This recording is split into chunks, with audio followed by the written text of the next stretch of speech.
Hi! நான் உங்க platform Sudhakar பேசுறேன். மனைவியோட முக்கியத்துவம் என்பது தான் அந்த சாங்கு. இத கேட்டுட்டு ஷேர் பண்ணுங்க, லைக் பண்ணுங்க, கமெண்ட் பண்ணுங்க. சரிங்களா?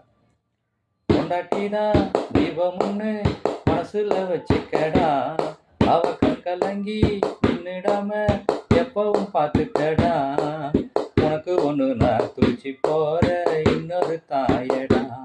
அவ அருமை புரிஞ்சு அன்ப காட்டி வாழ பாருடா.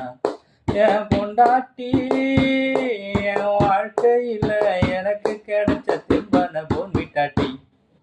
பொண்டாட்டி தான் தெய்வம்னு மனசுல வச்சுக்கடா. அவ கண் கலங்கி நின்னுடாம எப்பவும் பார்த்துக்கடா. எனக்காக வாழுற என் குழந்தைய சுமக்குற, உனக்கான ஆசையெல்லாம் தூக்கி போடுற, சும்மா சிரிச்சு காட்டுற.